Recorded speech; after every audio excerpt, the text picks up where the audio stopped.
All right, this is the worksheet for derivatives and limits FRQ. These are FRQ problems from the first and second unit topics dealing with limits and derivatives. So number one, we're given f of x equals piecewise function here. So x squared for where x is to the left of 1, and then the linear function 2x where x is greater than 1. Okay, so for part A, it says find f prime for x is less than 1. So if we want to find what f prime is for x less than 1, we can go ahead and find the derivative for each of these piecewise functions. So we know that f prime for where x is less than 1 will have to be 2x, and f prime would have to be equal to 2 for where x is greater than 1. So f prime for where x is less than 1 must be equal to 2x, going through power rule, and then f prime for where x greater than 1 will be f prime is equal to 2. Okay. Find the limit as x approaches negative 1 from the left side of f prime. So if we're approaching 1 from the left side of 1, so that's going to match the condition, first condition here.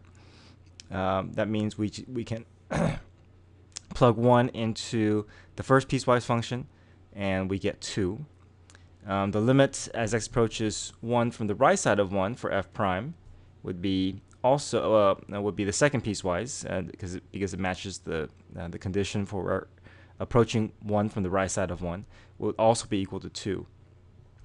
So we know that at f prime of 1, there's going to be a consistency of the slope. From the left side is approaching 2, from the right side has a slope of 2. So we can say f of x is differentiable at x equals 1, since the slope as it approaches 1 from the left side is agreeing with the slope as it approaches from the right side, so that ensures that at x equals 1 there's going to be a smooth transition between for its slope, because the slope is not suddenly changing from one slope to the other. It is arriving at slope of 2 from both sides of x equals 1. All right, number 2. Let f be the function given by f of x equals ax plus b over x squared minus c. And we also let this rational function, have the following properties.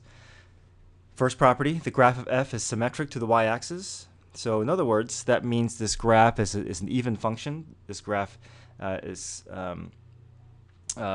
meaning that f of negative x equals f of x, which also means that every variable will have an even degree.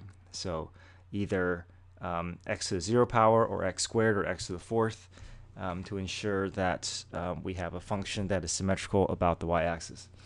Okay, second property is as we approach 2 from the right side of 2, the graph is approaching infinity. So if we're approaching a certain x value and the graph is shooting up to infinity, that indicates that there is a vertical asymptote there. So we know that there's a vertical asymptote at x equals 2.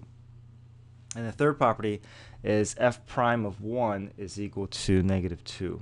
So I don't know if it's very clear here, but this is f prime here. F prime of 1 is equal to negative 2.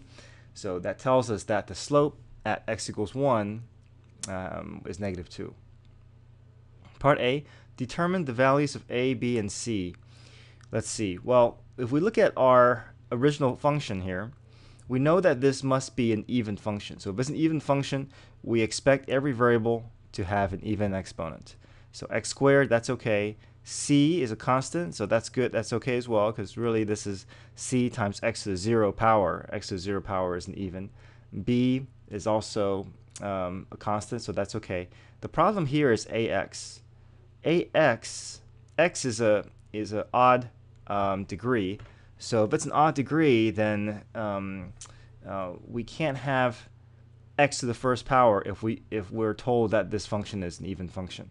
So the only way that we can make sure that x is that we don't have x to the first power, that we don't have an odd degree, is if we choose the appropriate value for a. So the only value for a that will cause x to go away will be 0. So if we let a equal to 0, then we can ensure that the rest of these terms will remain with an even degree.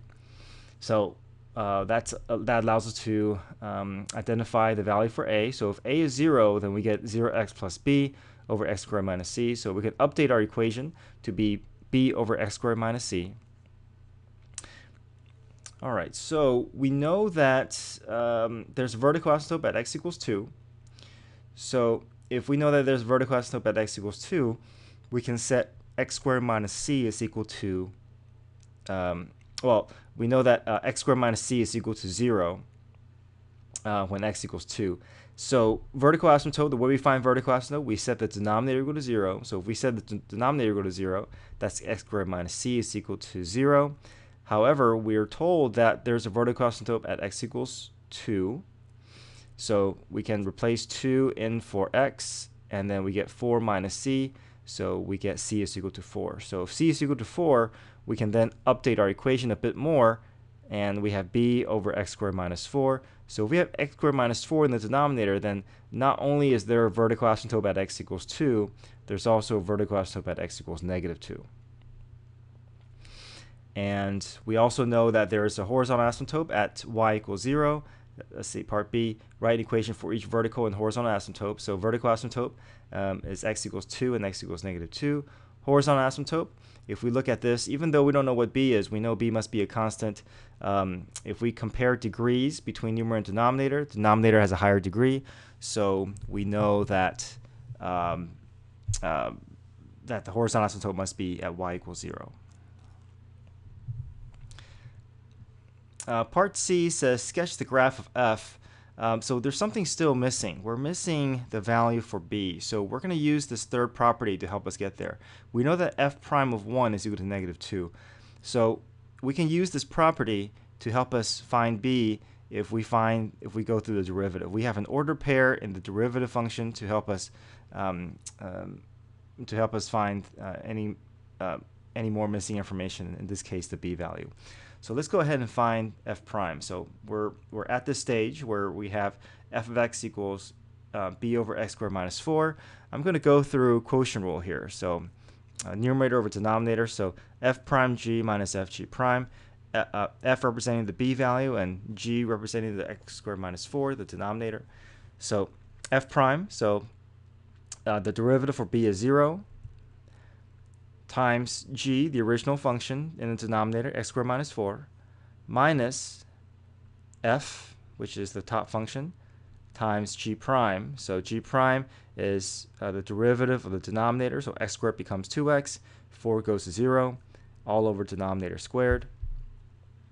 All right, if we try to simplify and clean this up here, this first expression will just go to 0, so we get, and then remaining, we're left with minus 2xb. So we have the derivative function as negative 2xb over x squared minus 4 squared.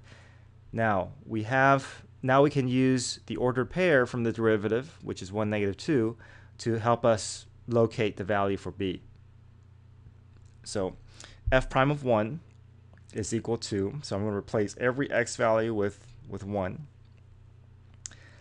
And we know that f prime of 1 is equal to negative 2, right? All right, so we have negative 2 times 1 times b, all over 1 squared minus 4. 1 squared minus 4 is negative 3. Negative 3 squared is 9. So we have negative 2b over 9. So this is our derivative function. And then we know that the slope at 1, right, is negative 2. So I can replace f prime of 1 with negative 2 because that's the y value of the derivative. And then we can just, now the only variable left is b, so we can solve for b. If I move the 9 over, I get negative 18 equals negative 2b, so b is equal to 9 once I divide both sides by negative 2. So we have y is equal to 9 over x squared minus 4.